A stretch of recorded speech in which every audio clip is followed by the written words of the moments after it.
So what's up guys, welcome back again to my YouTube channel. So kunting update lang tayo guys sa mga saranggola ko dito na nakatambak na lang.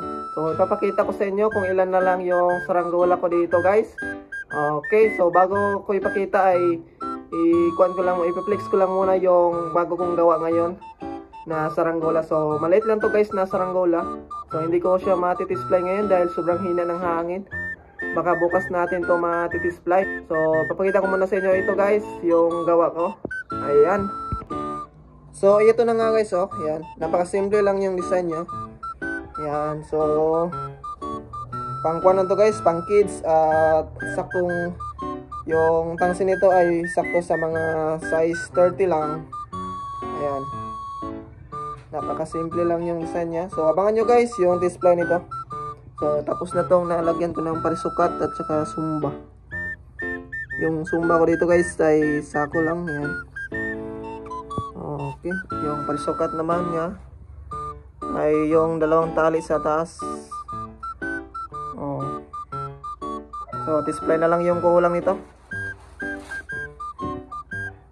Ayos guys. So ayan guys, so abangan nyo bukas yung display nun. Okay, so unahin ko dito guys, ipakita sa inyo yung bangkang saranggola. Ayan. Grabe, sobrang sira na to guys. Marami ng butas at saka yung pabalat niya ay natatanggal na dito. Ayan. So, yun. So, tinambak ko na siya dito. Okay, so next naman guys, doon sa dito sa loob ng bahay. So, ito na nga guys, yung mga saranggola ko. Nakatambak na siya dito guys. At ito yung una ipakita ko, itong piece design na tura-tura. Ayan, so mayroong kuha na to guys, may bali na to dito sa pakpak niya dahil nung sa malakas na hangin ay nabali ito, kaya ayun, nakatambak na lang siya dito guys yung ating turaturang saranggola. At ayun, at ito namang yung next natin na ipapakita, itong star yung buntot na saranggola. Ayan, so napakasolid ng lipad nito guys kung nakikita nyo sa previous video ko nito. Ayan, at sobrang lakas din ng sumba nito. Ayan, napakasolid ng ating saranggola na yung star na design, yung buntot na design. At ito naman yung pangatlo, bali pang-apat na saranggola ko na nakatambak, itong puwit ko upas. Ayan, so yan. Sobrang solid din yung lipad nito, pinalipad ko nung habagat. Ayan, so napakasolid ng lipad noon at ayos na ayos guys. At ito naman yung ang aking B-kite. Ayan, sobrang tagal na nito. So, ayos pa rin yung kanyang pakpak. Sobrang tigas nito guys. At pwede ito sa habagat na hangin. Ayan, napakasolid ng lipad nito. Ayan, so next naman natin dito na ipiplex ay itong aking saranggolang inisda na saranggola dahil sa buntot niya ay parang isda din. So, hindi ko alam guys kung anong tawag nyo dito. Basta sa amin lang ay inisda lang yung ganitong buntot na style. So, sa ibang lugar naman guys ay tinatawag itong lagundrina.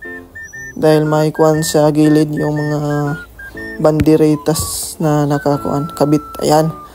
So, yan. Sobrang solid ng lipad nun guys ng aking kuwan. Maliit lang yun. So, nasa previous video yun lahat ng mga lipad. At ito namang yung last ng ating octopus kite. Grabe, napakaganda ng lipad nito. At napakasolid din ng tingnan sa taas. So, lahat ng yan guys ay napakasolid ng mga lipad. Okay. So, ayun na nga guys, yung aking saranggola dito na nakatambak na lang. So, medyo konti na lang siya dito. Ayan, so lahat ng ito guys ay ipamimigay ko sa mga hilig ng saranggola. Ayan, so ito lang yung natira. Yung iba kasi na mga saranggola ko ay pinamigay ko na at binenta. So, ito guys ay ipamimigay ko na ito. So, yon. Sa mga hilig lang ng saranggola ay pwede nyo akong puntahan dito sa amin para maibigay ko itong aking saranggola. So, yun lang malalapit sana.